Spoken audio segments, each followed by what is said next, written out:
اور ایسے ہی پہلگام کو بہانہ بناتے انہوں نے پاکستان کے ساتھ پھر ایک دفعہ خانہ جنگ یہ حالات کو ہوا دے دی ہوئی ہے۔ جیسا کہ آپ سب کو پتہ ہے کہ جو بھارت کی شروع سے فطرت رہی ہے، جو ان کی اصل اوقات ہے کہ وہ رات کی تاریکی میں حملہ کرتے ہیں۔ 1965 1971 کارگل یہ ایسا ہی کرتے ہیں، یقیناً اس دفعہ بھی ایسا ہی ہوا ہے۔ رات کی تاریکی میں ساری عوام سوئی ہے، انہیں لگتا ہے کہ ہمارے فوج بھی سوئے ہیں، ہماری فوج نہیں سوتی، ہماری فوج بارڈر پہ کھڑی ہے، وہ اپنے ملک کے ساتھ وفا کرتی ہے اور کرتی رہی ہے اور آگے بھی انشاءاللہ کرے گی۔ اور انہوں نے ان کے حملوں کو بھرپور طریقے سے ناکام بنانے کی کوشش کی ہے، اور جیسا کہ علامہ اقبال نے برسوں پہلے فرمایا تھا، جو آج بھی ان کی اوقات پہ پورا اترتا ہے۔ نہ سمجھو گے تو مٹ جاؤ گے اے ہندوستان والو، نہ سمجھو گے تو مٹ جاؤ گے اے ہندوستان والو، تمہاری داستان تک بھی نہ ہوگی داستانوں میں۔ اور پاک فوج کی عظمت کو سلام، اور ہمیں ان کو سلام پیش کرنا بھی چاہیے۔ کیوں کرنا چاہیے؟ آپ کیسے گھر میں آرام سے سوتے ہیں؟ ہفتہ ہو گیا وہاں جنگ لگی ہے، ہم اس سکون سے وہی سو رہے ہیں۔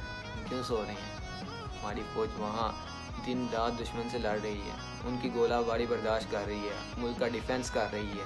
اگر وہاں فوج کھڑی ہے تو تب یہاں پاکستان کھڑا ہے، اگر فوج نہیں تو پاکستان بھی نہیں۔ اور ہمارا ایک ایک فوجی جہاد کرتا ہے شہادت کا جذبہ لے کر، نہ کہ ایک 20,000 30,000 40,000 تنخواہ کی خاطر۔ اس قوم کا، اس ملت کا ایک ایک بچہ، بوڑھا جوان، مرد عورت، ہر کسی میں یہ جذبہ ہے کہ وہ اپنے سینوں پر بام باندھ کے ان کے ٹینکوں کے نیچے جا کے لیٹ سکتا ہے۔ یہ بھول رہے ہیں کہ انہوں نے 1965 میں کیسے مار کھائی تھی۔ اور یہ وہ قوم ہے جو اسلحے کے بنا پر لڑنے نہیں جاتی، یہ اپنے ایمان کا جذبہ لیے، دل میں شہادت کا جذبہ لیے اللہ تعالیٰ پر یقین کیے جاتی ہے۔ اور اس پر پھر علامہ اقبال کی ایک شعری عادت ہے، خودی کو کار بلند اتنا کہ ہر تقدیر سے پہلے، خودی کو کار بلند اتنا کہ ہر تقدیر سے پہلے، خدا بندے سے خود پوچھے بتا تیری رضا کیا ہے۔ اور یہ ایک شعر نہیں، یہ ہماری فوج کی حقیقت بیان کرتا ہے، ان کی عظمت بیان کرتا ہے، ان کے حوصلے بلند ہیں، ان کی طاقت اس وقت پیک پر ہے، قوم ان کے ساتھ ہے۔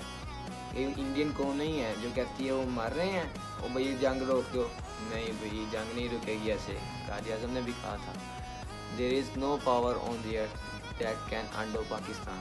یہ ایک لیڈر کا جملہ نہیں ہے، اسے پتا تھا، اس کو مسلمانوں کے جذبے کا پتا تھا، تو اس نے ایک ملک الگ ریاست قائم کی ہے، اور یہاں کی آرمی، یہاں کا ایک ایک بچہ، بوڑھا جوان، ہر ایک بندہ ملک کی خاطر مرنے کا حوصلہ رکھتا ہے۔ اور یقیناً بھرپور ان کی جو کاروائیاں ہیں، ان کے جو مضموم ارادے ہیں، ان کا بھرپور جواب دیا گیا ہے، ان کی ایئر بیسز اڑائی گئی ہیں، ان کے ہیڈ کوارٹر اڑائے گئے ہیں۔ اور انشاءاللہ اگر ایسے ہی چلتا رہا، اپنے ان حرکات سے باز نہ آئے، تو یقیناً ایک دن وہاں بھی پاکستان کا جھنڈا لہرائے گا۔ دشمن اپنی تعداد اور اپنے اسلاف پر نہ جائے۔ یہ قرآن مجید میں ارشاد ہے، اللہ تعالیٰ فرماتے ہیں، بے شک کتنی ہی چھوٹی جماعتیں بڑی جماعتوں پر غالب آئی ہیں۔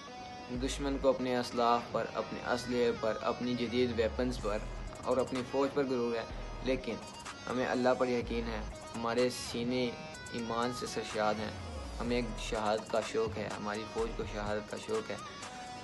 اللہ ہم سب کی حفاظت فرمائے، ملک پاکستان کی حفاظت فرمائے، ملک پاکستان کے ان جوانوں کی حفاظت فرمائے جو ہماری خاطر وہاں اپنے سینے تان کر کھڑے ہیں۔ پاک فوج زندہ باد، پاکستان پائندہ باد۔ السلام علیکم۔